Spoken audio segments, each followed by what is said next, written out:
I think I want to begin by saying that the public market project was introduced to the community as a building, but it's really not about a building.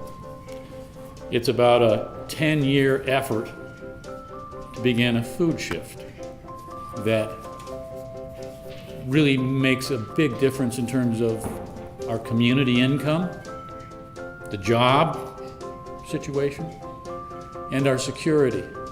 If the trucks stop coming, or if something happens, we're going to get hungry real fast here. So one of the things that we're passionate about, besides our farm and growing great food for our customers, is how can we start to rebuild our food infrastructure in our city. You can create a great food niche from scratch through local business and local self-reliance.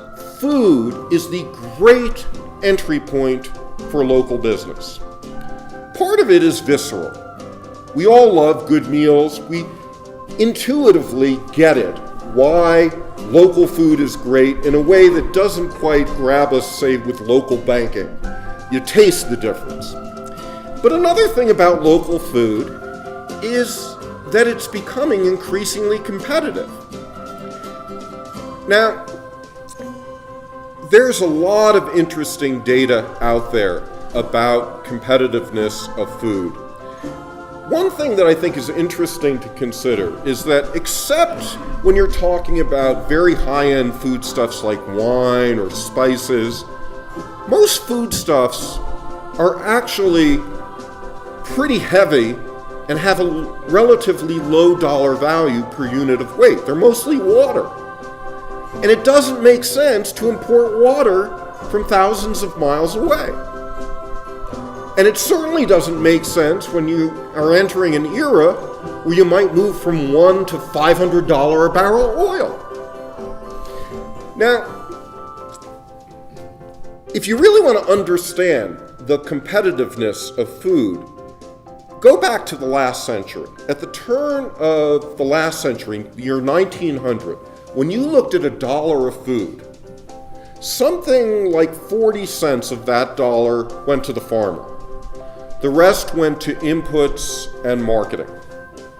Today, that dollar breaks down into 7 cents going to the farmer and close to 80 cents going for distribution.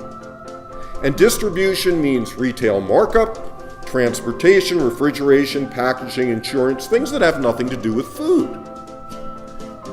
Now, it doesn't take a rocket scientist to realize that whenever the distribution cost gets very large relative to production, it's a great opportunity for localization, because you get rid of most of that garbage and cost that has nothing to do with food. So that's why local food, I would argue, is becoming highly competitive, not just here in Colorado Springs, not just in the United States, but worldwide. The local food revolution is underway. The vision I have for our city is every time I drive into town, because I live in Black Forest, every time I drive into town, I see that sign on the I-25 that says, "Welcome to Colorado Springs, home of the Olympic Training Center." I would love that sign to say, "Welcome to Colorado Springs, we feed ourselves." What stands in the way of the public market is what stands in the way of lots of pragmatic, cost-effective, compelling local businesses all across the country. And that is capital. Let's get real. Local small businesses, by definition, are half of our economy. Jobs and output. Half. And yet you, the great supporters of local food who took time out of your valuable evening to come here and schmooze about local food, are systematically putting all of your money into Wall Street, into Fortune 500 companies you distrust, and putting not a penny in local businesses that you know are critical for your community's prosperity. It is unbelievably irrational. We've got to fix this problem. We don't need perfection, but I encourage each of you to think about how you might do a 1% shift.